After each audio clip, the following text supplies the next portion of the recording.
Olá pessoal, tudo bom? Boa tarde. Nós vamos começar daqui a pouquinho já a nossa live de hoje com o professor João Paulo Foster. Olha, a Vanessa já está por aqui. Oi Vanessa, tudo bom? Vi que você já chegou. Ó, acho que o professor o Felipe Camilo já está por aqui também. Tudo bem, Felipe? Como estamos? Professor João Paulo, você vai entrar pelo do escritório ou você vai entrar pelo teu pessoal? Tudo jóia, Vanessa. Tudo bem, pessoal? Vamos dar mais um tempinho. O pessoal já vai começar a entrar para nos acompanhar. A Ana Paula entrou aqui, agora sim o professor João Paulo entrou também. Já vou chamá-lo para integrar aqui com a gente. Deixa eu só fixar nosso tema aqui. Convencendo o juiz. Dois pontos. A prova. A prova é o caminho. Vamos por aqui. Vamos fixar o tema. Fixado, o pessoal está entrando. O João Paulo já pediu, vou aceitar o João Paulo para entrar agora aqui, transmitir ao vivo.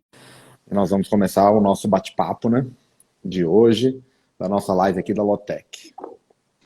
Tudo bem, Ana Paula? Professor João Paulo, Ô, professor Marcel, tudo bom? Tudo boa certo? tarde, tudo certo? Como vai? Como está o clima aí em Porto Alegre? Tudo certo. Olha, esperava que estivesse melhor, meio nublado, meio sem graça, mas vai melhorar. Meio friozinho. Rio Preto está com aquele sol de sempre e não está tão quente só. Roberta Zaporoli por aqui, tudo bem, Roberta? João Paulo, vamos começar, né? Acho que a nossa primeira live de novembro, hoje é dia 3 de novembro.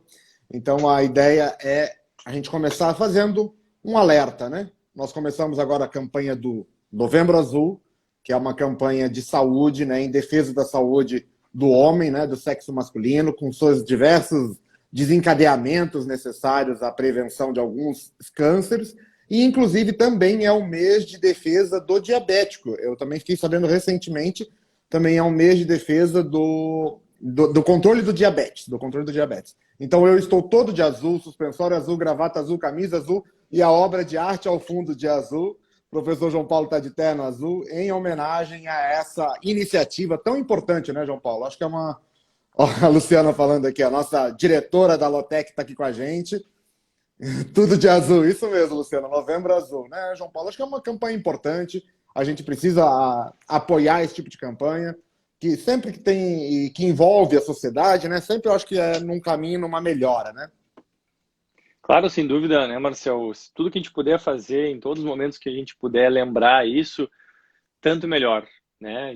Acabamos de ter o Outubro Rosa, agora Novembro Azul. É importante ter essas campanhas, conscientizar, fazer com que as pessoas se engajem e busquem, né, informações sobre sua situação e tal. Se precisam buscar algum tratamento, que busquem, sem preconceito, sem problema, para que as coisas Exatamente. possam ser atendidas no tempo certo, sempre. Não, essa tua fala é muito pontual, porque é exatamente isso. O Novembro Azul e o próprio Outubro Rosa, ele surge com essa ideia de quebra de preconceitos, né?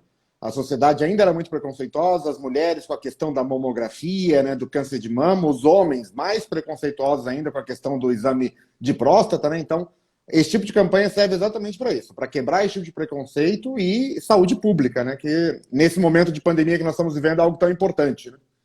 Ah, com certeza, sem dúvida. Ainda mais considerando todos os dados que a gente tem aí, né, Marcelo? Que todas as procuras por médico baixaram, exames baixaram. Então, tem que haver uma conscientização para que esses números aí de busca, né, de exame e tratamento voltem a subir. Exatamente. Professor João Paulo, nosso tema de hoje é super interessante. Acho que qualquer pessoa que atua, seja no contencioso, ou até mesmo quem não atua no contencioso, mas que tem que prestar alguma satisfação, tem que ter um conhecimento muito profundo, que são as provas, né? Eu achei a chamada da nossa live muito interessante, que é com esse objetivo, né? Convencer o juiz. Seriam as provas do caminho? É a primeira pergunta a gente a fazer e a gente começar a brincar e conversar sobre esse tema tão importante para quem atua diariamente seja no contencioso ou em alguma outra área envolvendo a necessidade de prova, né, professor? Ah, isso sem dúvida, né? Eu vejo o seguinte, que essa provocação aí é para a gente pensar um pouco, porque as pessoas são tão céticas, né, sobre como é que o processo tem que ser encadeado, o que que o juiz faz, o que que o advogado faz. E eu acredito que é muito importante que o advogado tenha uma consciência muito grande da atuação dele no processo. E é por isso que eu acho que é importante a gente fazer essa provocação e discutir essa ideia da prova ser o caminho, porque tem gente que acha que processo se ganha no grito, né? Se ganha, porque Na o advogado, quantidade, né? na Às vezes na quantidade, quantidade. né? Não, e eu acho Ele joga. interessante isso, o que tu falaste, que é importante a gente destacar. Pessoal, o judiciário, ele só atua se provocado. Então, a atitude do advogado já parte daí, porque ele vai atuar diante de uma provocação do advogado. E aí, professor, o senhor é melhor do que ninguém para nos explicar isso, né? Qual é a análise que o advogado tem que fazer para ver se vai provocar o judiciário ou não? Inclusive, quantas provas que tem a capacidade de produzir, né, professor?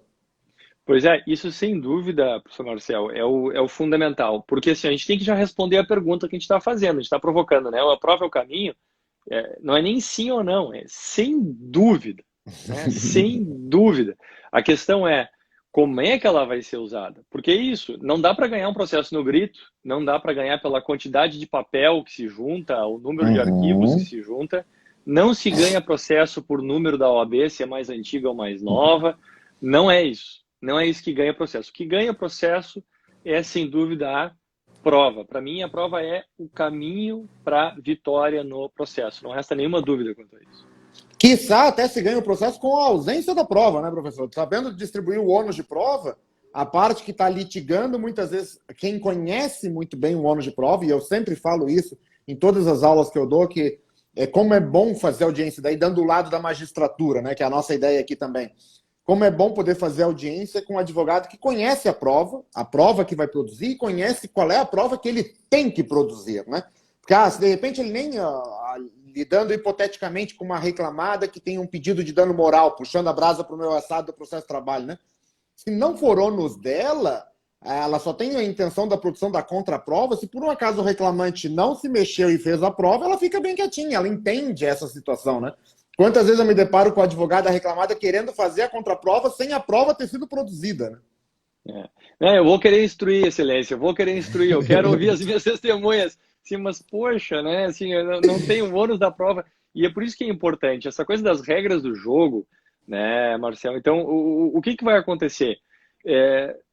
O advogado tem que se preparar, entende? Escuta o que eu vou falar. Não tem como o advogado ter êxito no processo sem ele se preparar ao redor do tema da prova. Tem que conhecer bem os meios de prova, porque são esses meios que vão levá-lo até a vitória. Essa é a grande questão. Então, imagina, inclusive o advogado ele acaba até, eu diria, se queimando com o juiz, porque é muito disso, né? A advocacia trabalhista, como tem muita audiência, os Uhum. advogados conhecem os juízes, né? Tem muita audiência e tal, eu conheço ali o juiz esse, o juiz aquele, e daqui a pouco, se o advogado começa a atuar de uma forma ali frágil, né, sem fundamento, desconhecendo assim temas básicos do processo, o próprio juiz vai ficar assim, poxa, eu quero julgar a favor desse cara porque a prova me leva para esse lado, mas meu Deus, o cara não se ajuda, né? Não, O advogado não se ajuda. você falou uma coisa muito importante, João Paulo. O conhecer, né? O advogado, não existe processo que seja ganho sem conhecer o processo. O ponto mais importante é conhecer o processo. E o estudo prévio que é necessário, e daí eu te questiono diretamente, o estudo prévio que a advocacia tem que fazer, exatamente até sobre algumas presunções. Aqui no TRT15, por exemplo, vou te dar um exemplo interessante. Aqui no TRT15, nós temos a presunção do dano moral nos casos de acidente de trabalho. Comprovado o fato, comprovado o acidente de trabalho, né? O dano moral, a indenização pelo dano moral, ela é presumida, ela não precisa nem de prova ser realizada. Mas quantas vezes eu me deparo com situações em que os advogados não reconhecem, não conhecem esses posicionamentos, né? Como é que o advogado tem que se preparar para ir para uma situação como essa, João Paulo? É por isso que eu digo, Marcelo, é o seguinte, o advogado ele tem que ter estratégia processual pronta antes de entrar com o processo. Por quê? Porque ele precisa saber quais são as provas que ele vai apresentar para o juiz ou ainda para o tribunal. Porque esse caso que tu estás Uhum. trazendo é justamente isso. Olha, de repente eu vou cair lá com o doutor Marcel, vou cair com o doutor A, B, C ou D, que adotam este ou aquele posicionamento. né? As comarcas se sabe, caiu na vara tal, né? O juiz decide de tal forma. Agora, se a gente conhece o posicionamento do tribunal, a gente sabe que os recursos vão desembocar lá. E onde é que eu vou produzir prova? Eu vou produzir prova em primeiro grau. Então, Sim. e aí a conduta do primeiro grau, ela tem que estar já mirando no que acontece no segundo. Então, não adianta eu querer planejar a minha estratégia processual, como eu costumo dizer, quando o prazo está aberto. Estou com aqueles 8 dias para entrar com recurso ordinário, agora eu vou pensar no que eu vou argumentar para o TRT. E aí, pesquisando, eu descubro que eu já devia ter feito alguma coisa em primeiro grau que eu não fiz. E agora eu não vou conseguir mais fazer. Então, antes de entrar com a demanda, o advogado tem que estar com muita clareza de quais serão os passos que vão ser adotados lá na frente. Então, vai ter perícia? Não vai ter perícia? Vai ter documento? Vai ter testemunha? Vai confiar no que a testemunha vai dizer? Vai preparar a prova para ser apreciada em segundo grau, porque essa tese aqui é derrotada, é vencida em primeiro? Vai levar para o TST? Né? Então, só pegando e ficando na área trabalhista, mas é claro que isso se replica para qualquer área, né, Marcelo? Isso é interessante, vamos fazer esse paralelo também. A Vanessa, que é colega, Vanessa, deixa eu te localizar, João Paulo, ela é magistrada aqui no TRT15, ela sempre participa das nossas lives, a Luciana adora as participações da Vanessa, inclusive, no Labor Talk toda quarta-feira, e ela falou uma verdade, que são pouquíssimos advogados aqui que atuam aqui na região de Campinas e do TRT15 todo, que mencionam, tem uma súmula do TRT15, tem uma súmula do tribunal, gente, que fala sobre a presunção do dano moral, e são raríssimas as iniciais que trazem essa súmula mencionando. E eu acho que é o que você falou, né? O estudo prévio, esse rascunhar, acho que esse termo eu achei legal que você utilizou, o rascunhar o teu esquema probatório, né? Antes de até mesmo de provocar o judiciário, né, João Paulo? O quanto isso é importante, né? Sim, imagina o seguinte, né, Marcel? Não falou direito com o cliente, entrou com a inicial na corrida, não sabe se vai conseguir uma testemunha que valide o que o cliente falou. Vai perder o processo? Mas tudo indica que vai perder. Não teve estratégia, não teve nenhum rascunho de estratégia processual, não teve nenhum planejamento probatório. Então, o cliente, desde o primeiro momento que o advogado está ali, o advogado começa a escutar o cliente pensando em quem? No juiz, né? Vou conseguir convencer o juiz com essa história que meu cliente está me trazendo ou não vou conseguir convencer? Tem prova do que meu cliente está dizendo? Dá para entrar sem prova? E eu acredito que tu sublinhou uma questão muito interessante ali, Marcel. Porque tu disseste, o processo ele é definido tanto pela presença de prova como pela ausência de prova. Então, o advogado, a gente está falando aqui, parece que só o autor tem que se planejar, né, o reclamante, mas o advogado do réu, o advogado da reclamada, ele tem que ter muito claro também quais são as opções que ele tem e o que ele vai fazer ao longo do processo. Por quê? Porque ele precisa desenhar essa estratégia, ele precisa ter esse projeto para ele mesmo não se colocar numa cilada lá adiante. Não, e eu acho que isso tem que ser analisado, né, João Paulo, pelos dois lados. Seja no processo de trabalho reclamante, a reclamada também, ao receber uma notificação de uma reclamatória trabalhista, ela também tem que fazer esse planejamento, né? A Luciana falou aqui que vai plagiar a expressão planejamento probatório. Isso tem que ser feito de início, né? E eu acho que, eu te provoco, quero saber, você como advogado, né? Ao chegar um cliente, seja réu ou seja autor da ação, esse planejamento probatório começa o quê? No primeiro momento que ele sentou na tua frente, tu já começa a rascunhar isso? Como é que funciona isso, João Paulo?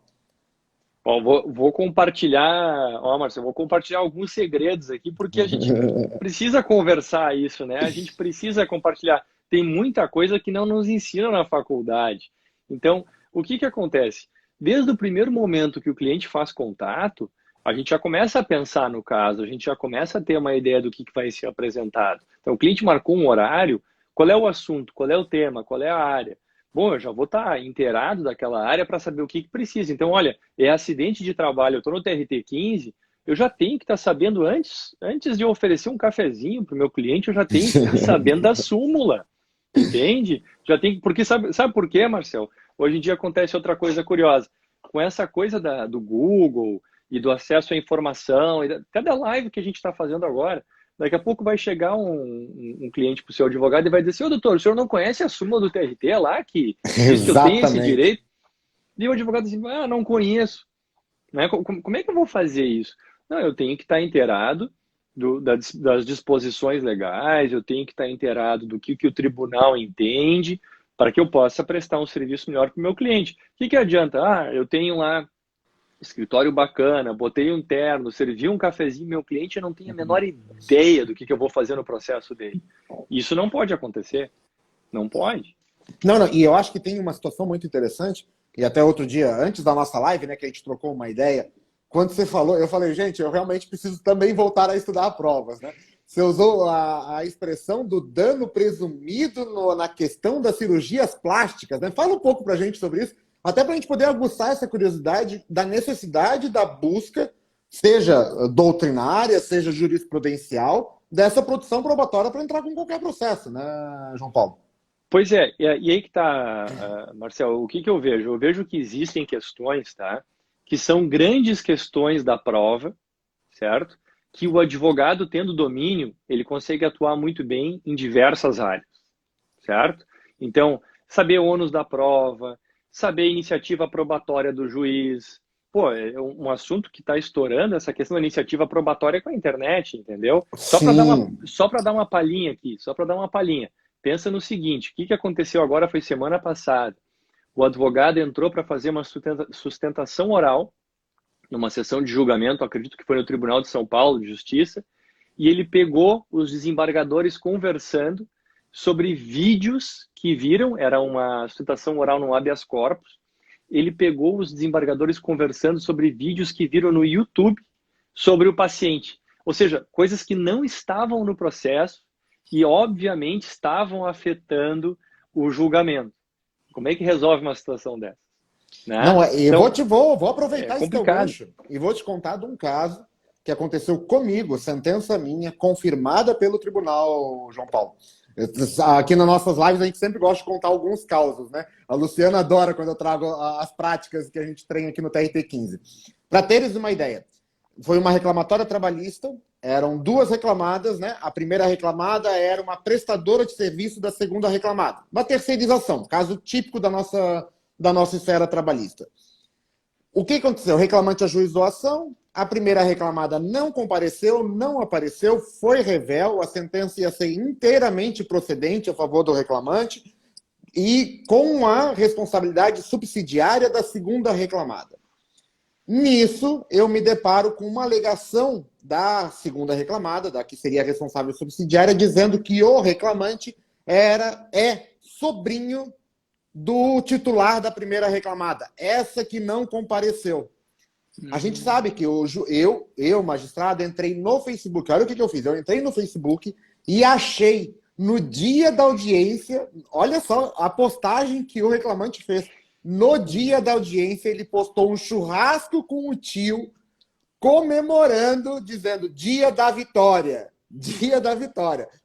Eu tirei print de todas essas páginas, juntei com a sentença, condenei em litigância de má-fé. Tudo por quê? Porque o princípio da conexão, a gente sabe que hoje ele está super válido, né? Nos permite essa busca em algumas redes sociais com algum indício, né? Eu fiquei com muito medo como é que o tribunal ia analisar, porque eu que juntei os prints dessa situação e condenei na litigância de má-fé. O tribunal manteve a sentença intacta nesse sentido. Então, eu acho que isso tudo é muito importante. O advogado tem que estar preparado exatamente até para essa situação.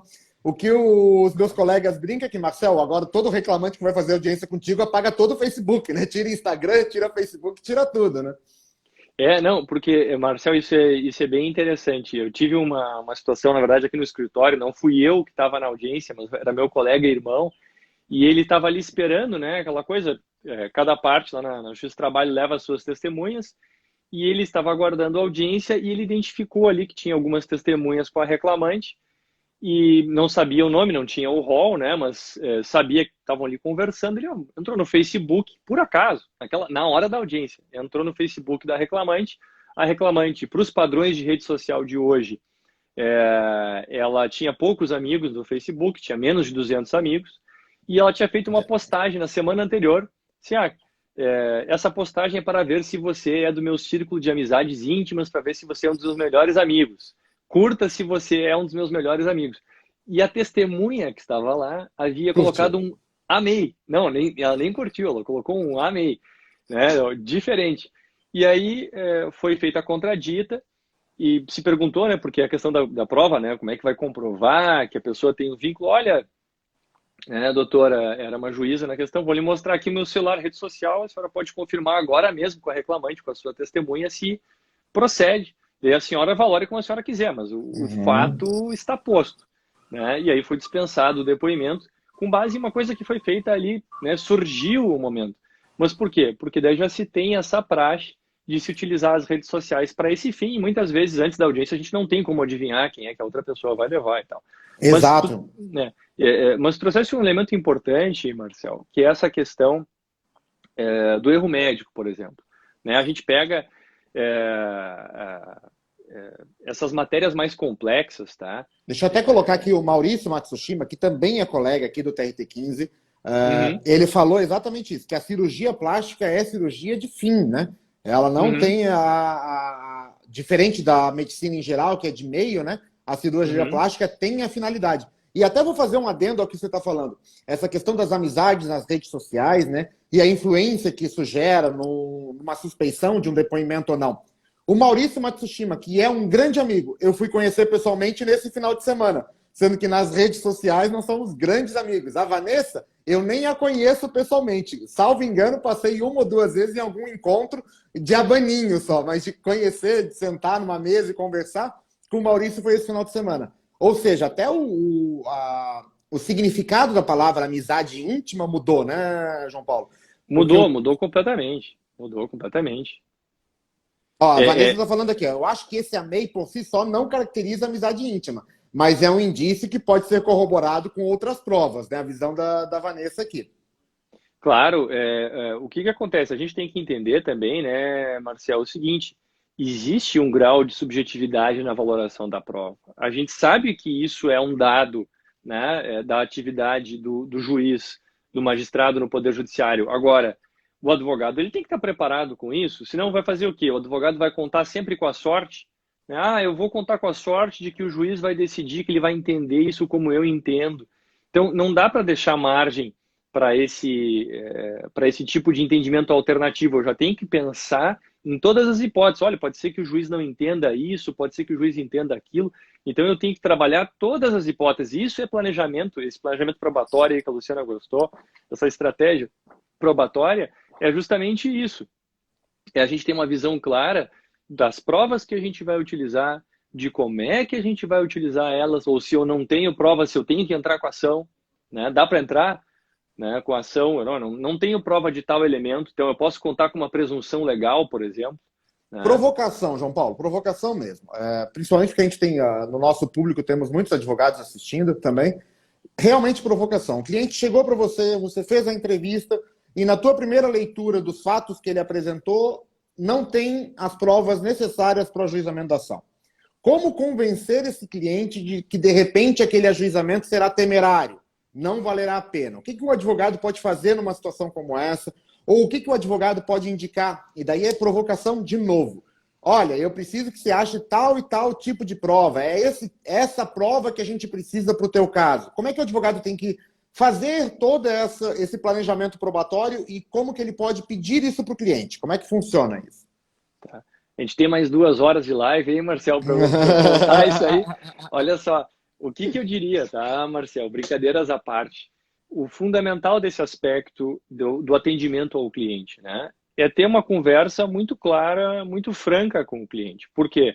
Porque muitas vezes o advogado começa a explicar a questão técnica, entra na parte técnica, e, cara, o cliente às vezes começa a perder interesse, começa a ficar desanimado, não entende muito bem. Alguns podem até achar, o advogado não acredita em mim, né? Então, tem que ter muito cuidado para fazer esse encaminhamento, tá? E o advogado, ele tem que saber, são tempos muito difíceis, tá, Marcel, para todo mundo, né? Para os juízes, para todo mundo que está trabalhando com essa parte jurídica, são tempos muito difíceis e a concorrência está muito grande entre os advogados. Isso não quer dizer que eu tenha que aceitar qualquer pessoa que sente na minha frente e me traz, eu tenho que entrar com esse processo. Então a gente tem que ter calma, né? A gente tem que ter muita calma para verificar se é realmente caso de levar ao judiciário, né? Pode ter aí, falaste súmula, né? pode ser que a Uhum. súmula seja contrária ao direito do meu cliente. Eu vou entrar contra entendimento simulado, vou comprar essa briga. Olha, vamos armar muito bem esse cavalo de batalha aí antes de botar ele no campo, entendeu? Eu teria muito cuidado. Agora, chegar para o cliente e conversar com o cliente e aí incluir ele nesse planejamento probatório. Porque isso o advogado não faz sozinho, tá, Marcel? O advogado não faz sozinho. O cliente tem que participar disso. Então, o advogado tem que mostrar para ele por que que aquilo é importante e fazer com claro que ele participe ativamente disso. Porque senão não tem como, né? O advogado tem um alcance muito limitado para isso. Não, e eu acho que é exatamente isso que eu ia comentar. O alcance do advogado, ele é totalmente limitado pelo próprio cliente, né, João Paulo?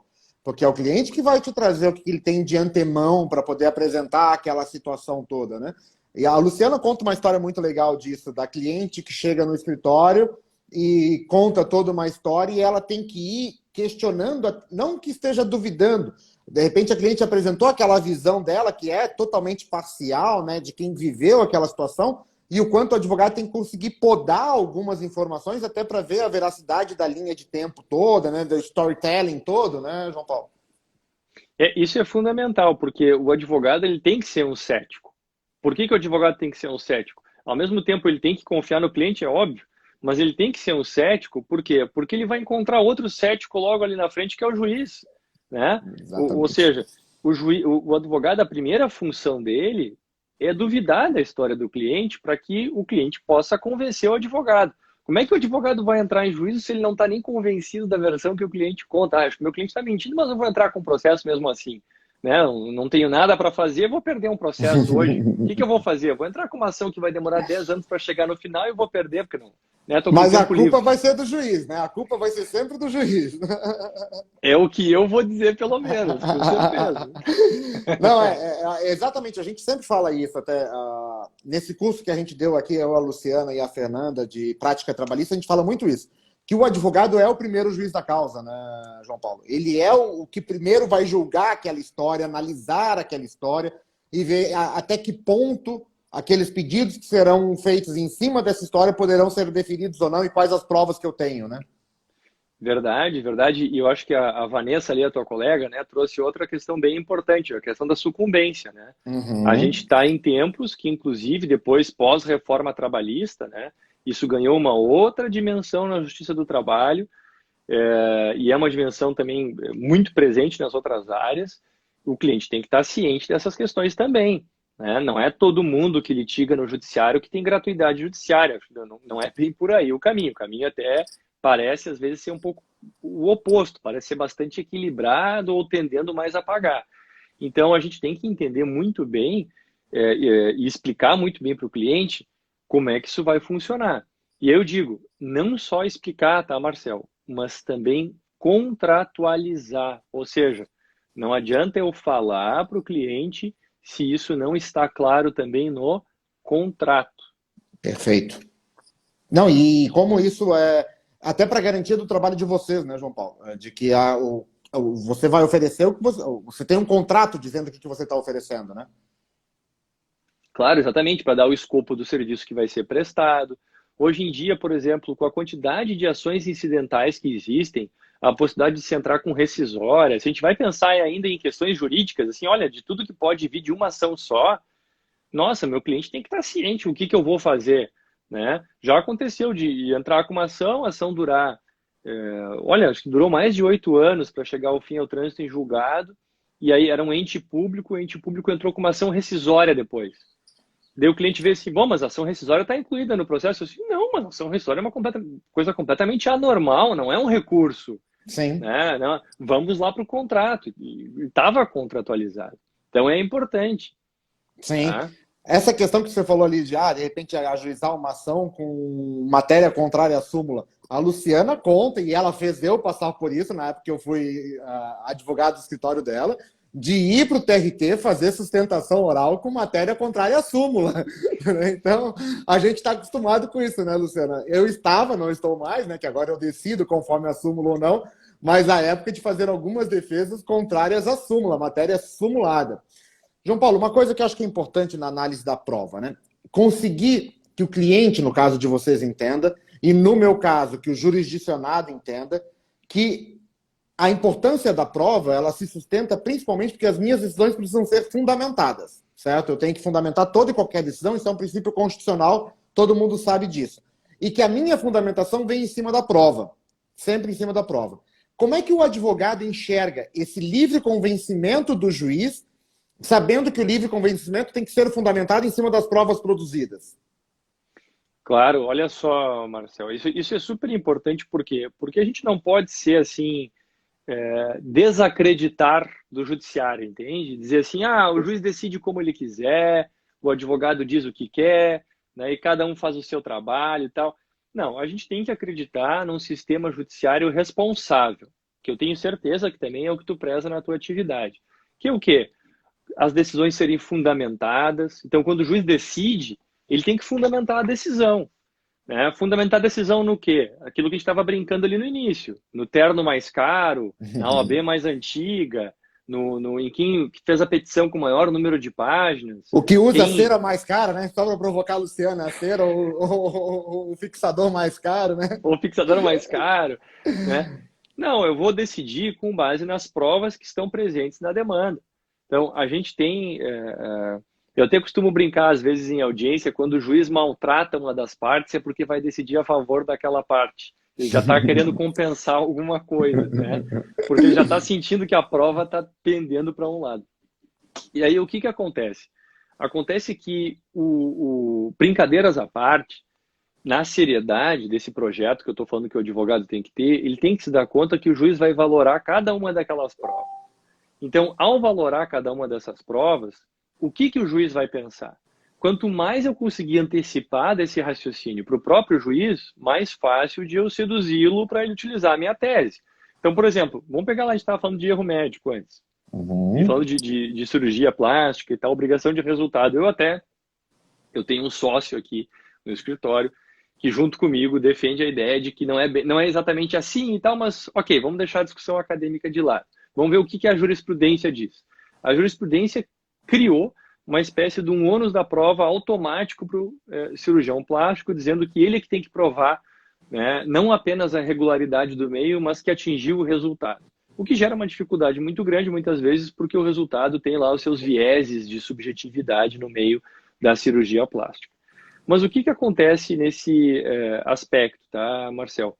Essas provas, elas têm que ser muito bem trabalhadas, muito bem pensadas pelo advogado, para serem apresentadas da forma mais completa possível para o magistrado valorar. O que isso quer dizer? Isso quer dizer que quando eu faço uma perícia, eu tenho que me envolver do início ao fim da perícia. E que eu não estou pensando na perícia só quando ela vai ser realizada. Eu estou pensando nela lá antes de entrar com o processo. Vai ter assistente técnico? Quem vai ser? Como vai ser? Vai vir, não vai vir? A família tem lá um conhecido, um amigo que topou ser... Não, mas ele vai vir mesmo, então deixa eu falar com ele, vamos lá. Não vou tomar por garantido, né, uma informação que o meu cliente trouxe a respeito de um terceiro sem falar com esse cara. Outra coisa, ainda em ação de erro médico, que é muito, muito, muito frequente. O advogado vai lá, junta, isso acontece muito, junta lá 800, 1000 páginas só de prontuário, de uma linguagem indecifrável, tá? Uma linguagem praticamente indecifrável. Bom, e aí ele vai dizer o seguinte, ali no meio está a minha prova. Como é que eu trabalho prontuário no processo? Se tem uma folha lá no meio, que para mim é importante, que é a descrição do ato cirúrgico, foi na folha de alta que os caras apontaram ali um problema, foi na evolução do paciente lá do dia 20 de março, lá no meio daquela folharama toda, então isso aí tem que ser tratado de forma diferente. Né? Imagina, Marcel, com a quantidade de documento que vocês têm para analisar, quantidade de casos que tem para julgar, eu vou imaginar que o juiz, que não conhece tanto quanto o advogado de medicina, vai ler um prontuário numa letra que ele não entende e ele vai achar ali o que tem de errado. Olha, se o advogado não entregar isso pronto na mão do juiz... E fora aquelas situações em que eu já me deparei isso no meu dia a dia, de que se está alegando, por exemplo, no caso, um erro médico numa cirurgia plástica, lidando nesse caso exatamente, e vem um prontuário falando de pneumonia ou de alguma úlcera que ele tem, que não tem nada a ver com o caso, mas eles juntam todo o prontuário. Eu acho que vai muito dessa análise que o advogado tem que fazer da prova. E aí eu entro em mais uma provocação, João Paulo. O momento da prova. A importância do advogado saber o momento da produção daquela prova, né? Seja a prova documental, seja a prova pericial e, por fim, né, numa instrução em audiência, a prova testemunhal, né? A importância de saber o momento de produzir essa prova. O que o advogado tem que entender quanto a isso, João Paulo? Olha, em primeiro lugar, eu acho que tem que entender que para alguns tipos de caso, alguns meios de prova vão ser mais importantes do que outros, tá? Ah, porque está no código? Claro que não, está na experiência. A gente sabe, num caso de erro médico, a prova pericial é fundamental, né? A gente sabe que no Justiça do Trabalho tem questões de insalubridade e periculosidade que a prova técnica é indispensável. Então, eu tenho que saber com o que eu estou lidando. A mesma questão, uma coisa que eu vejo muito frequente, tá, Marcel? Só para dar um exemplo também, em casos de erro médico, tá?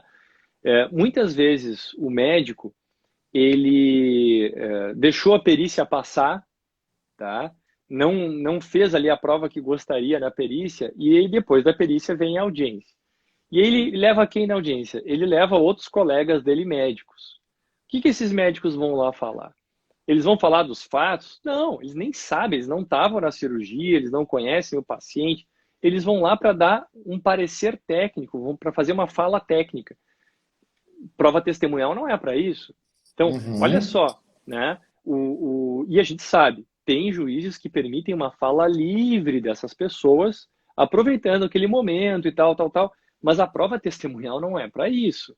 Então, eu tenho que ter um cuidado muito grande. Se eu estou contando com isso para absolver meu cliente, por exemplo, pensando na ideia, né, que a demanda seja julgada improcedente, pensando na ideia do erro médico, olha, é uma prova bastante frágil. Não, e porque a prova pericial tem um peso muito grande. Eu e a Luciana fizemos até um Labor Talk falando nessa questão da prova que pode ser produzida, a prova testemunhal que pode ser produzida contra laudo, né? E a gente deixou muito claro isso, né? Que a prova testemunhal, ela vem, e às vezes as pessoas, o próprio advogado, eu me deparo com situações como essa, que ele não entende que a prova testemunhal, ela vai ali para provar fatos, única e exclusivamente fatos, nada além de fatos. Entende? Daí ele, às vezes, ele quer rebater um laudo, uma conclusão de um laudo pericial técnico, com fatos, que não é. Ele pode provar que o fato era diferente, daí sim o laudo poderia ter uma conclusão diferente. Mas entender, né, esse arcabouço. Deixa eu cumprimentar aqui a Fernanda Dutra, ela é membro do Ministério Público do Trabalho, uma grande amiga, estudou comigo, hoje eu sou juiz de trabalho, graças a ter estudado com a Fernanda, está aqui com a gente, até provoco ela, se ela ainda estiver aqui nos assistindo, como é que o Ministério Público tem agido com questão probatória, porque uma ACP, né, ela em regra vem com toda aquela instrução probatória, já teve um inquérito, né, passou por um inquérito e chega até a ACP do Ministério Público do Trabalho. E a professora Janete Deste, que é a outra responsável pela minha aprovação, também está aqui nos assistindo. Professora Janete, estamos falando sobre provas. Quantas vezes a gente debateu em sala de aula provas na preparação para o concurso? João Paulo, essa questão de saber identificar o que a prova testemunhal pode fazer, o que ela pode trazer para o processo. Também dou boa tarde para as professoras que entraram. E dizer o seguinte, Marcel, a questão da prova, né, saber identificar essa prova, ela é fundamental. Assim, ó, casar, eu diria, o direito material com o direito processual, entende? Não adianta eu saber que meu cliente tem um direito se eu não tenho como provar isso. Ah, eu vou lá na CLT, eu vou na legislação esparsa, eu vou nas orientações do TST e eu vejo que ele tem um direito. Ah, maravilha. Mas e aí, como é que eu faço para provar isso? Então, a ideia de identificar e saber produzir essa prova é fundamental. E veja que a gente está discutindo aqui, começam a aparecer casos, a Luciana botou-lhe uma provocação antes sobre o assistente técnico, né? O assistente técnico. E eu tenho uma visão muito crítica da visão do Poder Judiciário sobre esse assunto. Por quê? Se a gente vai olhar a jurisprudência, o assistente técnico, tá? Eu diria assim, 99% das decisões que eu vi, certo? Vou fazer uma ressalva honrosa aí para 1%. Mas o trabalho do assistente técnico em nada é a mesma coisa. Por quê? Porque quando o trabalho do assistente técnico ele pode ajudar a parte que ele estava assistindo de fato, o juiz simplesmente diz que, olha, o assistente ele é parcial, ele não está sujeito à imparcialidade, então é melhor o laudo do perito oficial. Só que eu acho que essa conclusão é muito pobre, né? Por quê? Se é para dizer que o laudo do perito é melhor que do assistente técnico, tá? Então não deixa o assistente técnico nem fazer parecer, não, sabe? Não participa, só pela regularidade do procedimento, não participa. Proíbe assistente técnico, então, porque não faz sentido. É a mesma coisa que dizer, não vou acreditar no advogado porque ele foi contratado pela parte. Né? É a mesma lógica, né? Então, a questão do assistente técnico, a gente tem que entender o quê? Bom, sendo bem feito, né, comparando o laudo do perito oficial e o parecer do assistente técnico, a gente tem que entender que esses dois profissionais, se a gente for pegar médico do trabalho, tá, só para ficar na cancha trabalhista, e vamos pegar engenheiro do trabalho, esses caras, eles estão submetidos aos órgãos de classe deles, aos conselhos deles, eles têm responsabilidade. Não é assim que eu vou lá, pago um assistente técnico, dou dinheiro para ele e vai dizer tudo que eu quiser que ele diga. Não é bem por aí. A questão toda que é muito importante é, bom, tecnicamente, esse parecer desse assistente técnico, e aconteceu muito já de eu ver laudos horríveis, muito mal produzidos, laudos falsos, dizendo que o perito se apresentou com o luxímetro, decibelímetro e não sei o que, e não sei o que lá, assim, que em vez diz que a pessoa lá estava equipada. E o cara disse, olha, o que ele estava no dia da perícia? Levou uma prancheta, né? E aí produz um laudo que não tem nada a ver com o caso, um laudo Ctrl+C, Ctrl+V, e a gente tem um parecer do assistente técnico primoroso, bem feito, adequado, conforme a norma técnica, examinando as situações. A gente olha o parecer do assistente, olha para a prova testemunhal, eles estão conversando aqui, tem interseção, né? São provas que se corroboram. Então, eu não consigo entender essa postura. Eu consigo entender, né? Mas eu quero mudar, na verdade, essa postura que tem de que o parecer do assistente técnico não tem valor. Porque se é por isso, então não deixa ele participar. E a importância, né, João Paulo, daí nesse ponto que você está tratando, da interpretação da prova produzida, né? A capacidade que o advogado tem que ter, ele tem que desenvolver, de interpretar as provas que foram produzidas, seja por um lado, seja pelo outro, e até apresentar essa interpretação, né, nas nossos memoriais, razões finais, né? Conseguir fazer essa interpretação, apresentar para o magistrado a sua interpretação, e tudo na tentativa do convencimento, né? E é outro ponto que vira e mexe, eu vejo um pouco de incapacidade dos advogados nesse ponto, né? Muito, muito. E a Luciana segue nos provocando ali com uma pergunta muito espinhosa, que é essa questão da juntada do parecer. Luciana, assim, ó, para não te deixar sem resposta, tá? E eu não vejo assim como obrigar a juntar o parecer, porque a gente não sabe se ele foi produzido, porque eu posso contratar o assistente técnico e ele desaparecer depois de não me entregar documento algum. Isso, tá? Exatamente. Agora, se existe parecer, se isso é comentado junto ao perito, se ele informa. Por exemplo, imagina que o assistente técnico mandou também para o perito o parecer dele. Aí não tem como deixar de juntar no processo, porque a gente tem ali, se a gente vai pegar o CPC aplicando subsidiariamente, o artigo 5º e 6º, né, agir conforme a boa-fé e princípio da colaboração. Acho que seria muito melhor trabalhar esse parecer, ou seja, tentar entender por que ele foi desfavorável e tentar reverter isso, tá? Não modificando o parecer, modificando isso de forma argumentativa, do que deixar esse esqueleto no armário, tá? Isso é a ideia de estratégia processual, porque daqui a pouco alguém vai botar a mão nisso daí, vai juntar no processo e não vai ser tu. Então, o que eu vejo, tá, Marcel, que tem impactado muito a prova no processo, tem impactado muito os juízes, pode até me corrigir se eu tiver errado, né? Mas tem impactado muito o judiciário. É a conduta processual das partes e dos seus procuradores, tá? E eu não estou dizendo numa ideia de preconceito, não é isso que eu estou falando. Estou falando numa ideia de análise de conduta processual, que é o quê?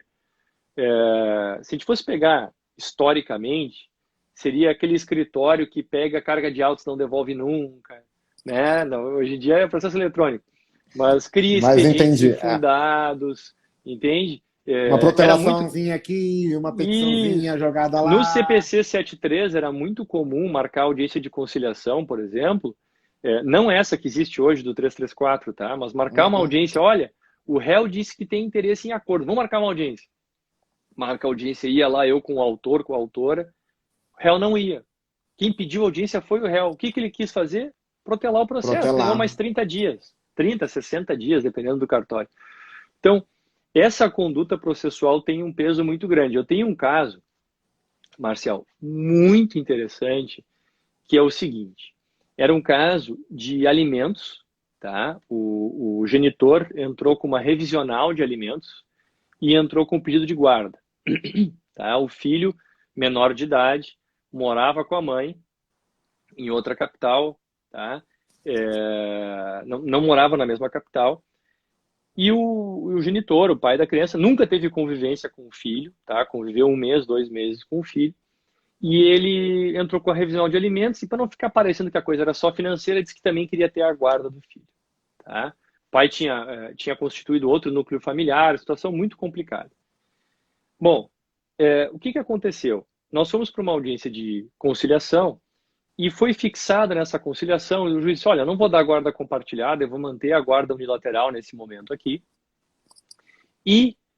mas eu vou regular o direito de visitação. O direito de visitação vai ser quinzenal, o pai morava em outra capital, a mãe morava aqui em Porto Alegre. Vai ser quinzenal, e o pai pode vir, então, uma vez a cada 15 dias, 2 vezes por mês, vir pegar um avião, visita, passa sábado aqui com o filho, sábado de tarde, domingo de tarde, e a criança era pequena, tinha 3, 4 anos de idade, então não dava para botar num avião para ir para outro lugar. E fazemos assim. O processo, até a sentença, demorou mais 1 ano e meio. Tá? Muita briga, etc. E tal. Quantas vezes esse pai visitou o filho? Nenhuma vez. E lá na inicial estava bem grande. Porque ele quer conviver com o filho, porque aguarda, porque é importante, porque é o filho, não sei o que lá. Poxa, mas se o filho é tão importante para ele, o cara não vem nem visitar o filho. Então, isso foi... Influencia. Não tem como não influenciar. Claro. Foi fundamental. O juiz consignou na sentença. E digo mais, tá, Marcel? Não estava sendo discutido abandono afetivo. Tá? Não estava. Mas para te dar uma ideia do nível do cansaço do julgador, em segundo grau, o desembargador disse que havia escancarado abandono afetivo no caso. Não, João Paulo, isso é muito interessante que você está trazendo. E isso as pessoas têm que entender, os protagonistas do processo têm que entender, que são as partes, os instrumentadores do processo, que são os advogados, que são os magistrados, precisam entender isso, de que o mundo mudou nesse aspecto, né, João Paulo? As redes sociais, assim como permitem as partes e os advogados saberem que o juiz está fazendo compras no mercado, permite o juiz saber onde é que as partes e os advogados estão também. O mundo hoje é interconectado e isso influencia, eu acho que é inegável. Aquele juiz que fala que isso não influencia, ou ele vive num mundo em que não tem rede social nenhuma, mas é inegável que tudo isso influencia, né? Não existe mais a figura, não, eu sou só parte e fora daqui eu sou outra pessoa, eu sou só advogado, fora daqui eu sou outra pessoa. Não. Hoje em dia a gente conhece na integralidade, né? E isso influencia direto. João Paulo, deixa eu te perguntar uma coisa. E fazendo um paralelo, inclusive, olha, passa voando, né? Já são 10 para 6, a gente tem mais 5, 6 minutos de live ainda. A questão da prova testemunhal, que é uma prova muito interessante. Aqui no processo do trabalho, ela é a rainha das provas, inegável que ela é a rainha das provas, ainda mais lidando com situações em que muitas vezes a gente tem uma prova documental assinada pelo empregado e muitas vezes o empregado não sabe ler, a gente pode se deparar com isso e a prova testemunhal tem uma importância muito grande. E um paralelo com a importância da prova testemunhal no direito civil, no processo civil. O que você acha disso? Como é que o advogado enxerga a prova testemunhal aí no direito civil e a importância que ela tem aqui no direito do trabalho, no processo de trabalho? No processo civil e no processo de trabalho. Olha, Marcel, eu não tenho nenhuma dúvida de que o advogado trabalhista ele está muito mais acostumado a lidar com a prova testemunhal, até porque ele tem muito mais a prática da dinâmica da audiência, né? Que sempre tem aquela coisa toda, alguém acaba levando uma testemunha e aquilo acaba gerando né, essa necessidade de pensar e se preparar para isso. E eu vejo assim que no processo civil a gente tem uma dificuldade muito grande. Por quê? Porque, como é que eu vou dizer?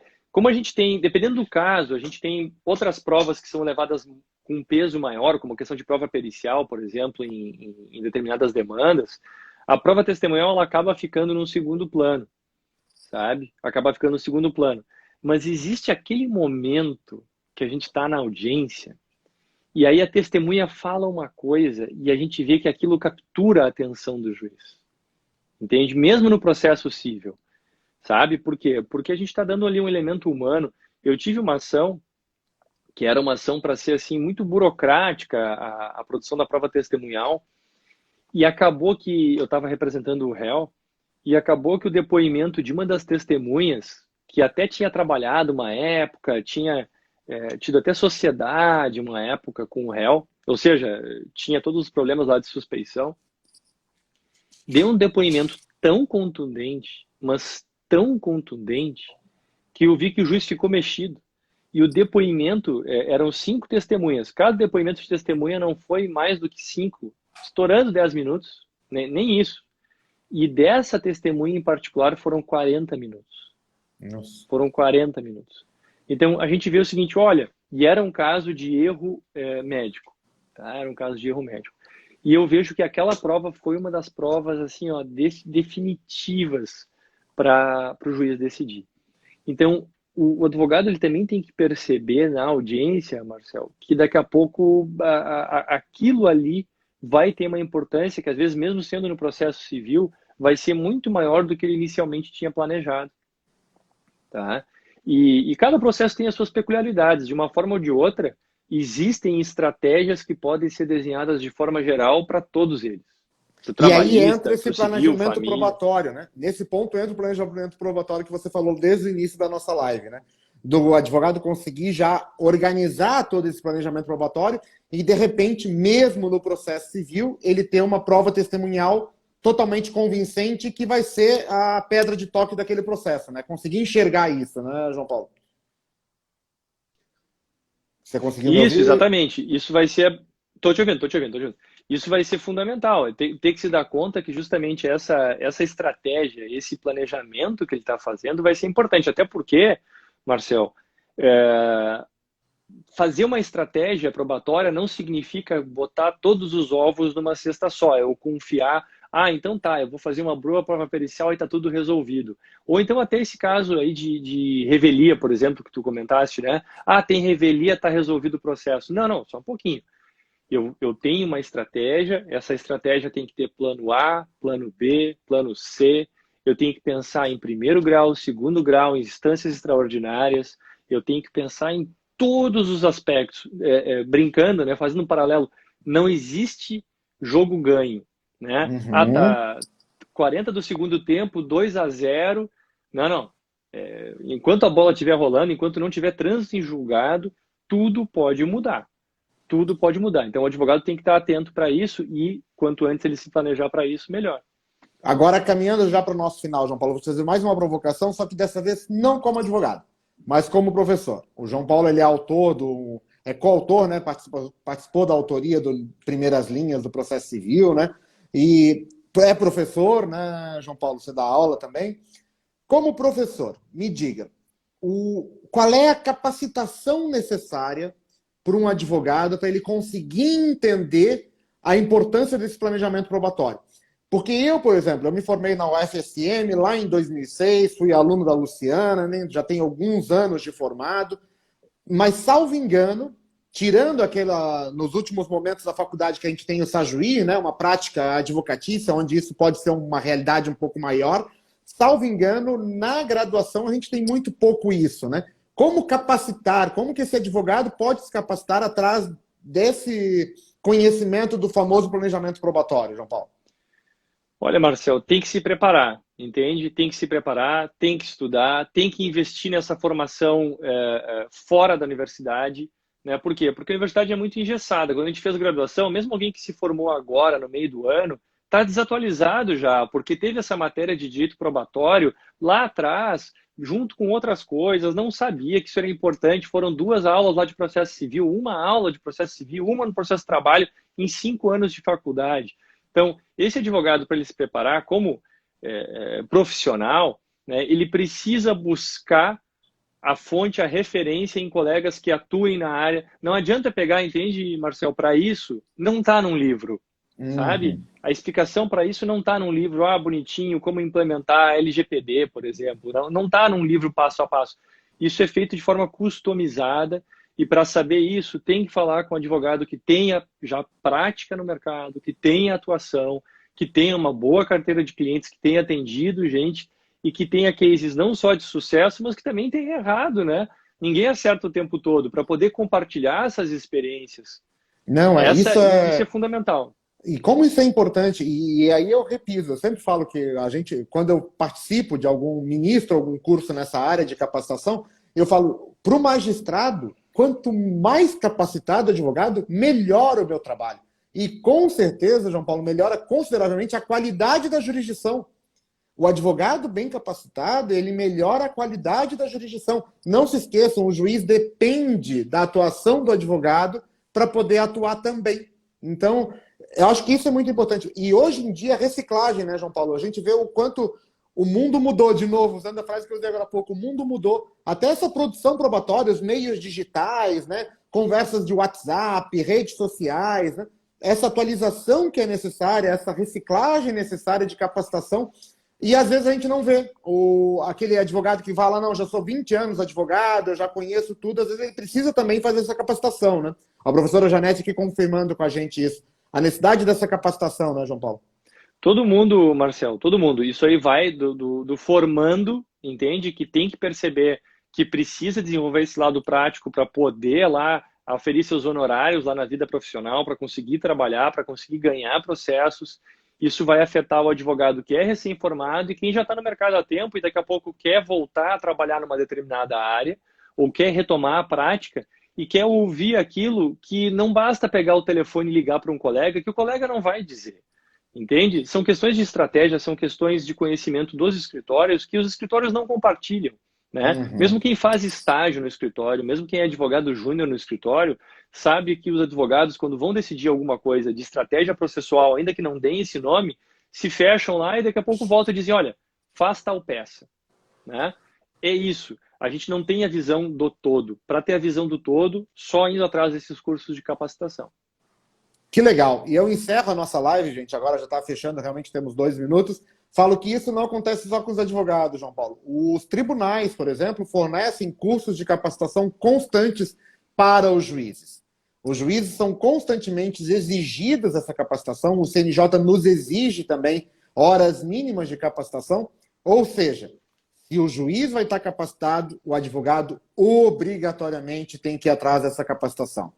João Paulo, eu te dou agora o último minuto para tu encerrar a nossa participação. A live foi incrível, a gente teve participações incríveis aqui, pessoal comentando direto. Fica contigo a palavra e assim que você encerrar, a gente encerra a nossa live. Muito obrigado, meu amigo, por essa live que a gente conseguiu fazer. Foi 1 hora de muita troca de conhecimento e produção de conteúdo. Muito obrigado, João Paulo. Maravilha, Marcel. Imagina, eu só quero deixar aqui meu obrigado pela Lotec, fico à disposição aí para as próximas aí que virão. E conto muito com a participação de todos. É muito bom poder ter essa participação ativa com essas provocações de todos aí no nosso chat ali, nas mensagens. E fica a provocação, né? O advogado realmente tem que pautar a qualidade da jurisdição para que todos possam trabalhar melhor. Isso, sem dúvida, é absolutamente fundamental. Fica aí meu abraço também. Perfeito. Pessoal, ó, essa live vai estar disponível no Instagram, no IGTV aqui da Lotec, no Instagram. Está disponível no nosso canal no YouTube. Se inscreve lá, clique em inscreva-se para você ter atualização das lives que estão disponíveis lá. E o professor João Paulo vai fazer uma série de lives aqui com a gente. Hoje eu fui o entrevistador e nós teremos outros entrevistadores exatamente abordando vários pontos de vista da produção probatória. Participem e acompanhem no nosso Instagram. João Paulo, obrigado, uma boa tarde e um bom descanso a todos também. Grande abraço, meu amigo. Tchau, tchau. Abraço. Tchau, tchau.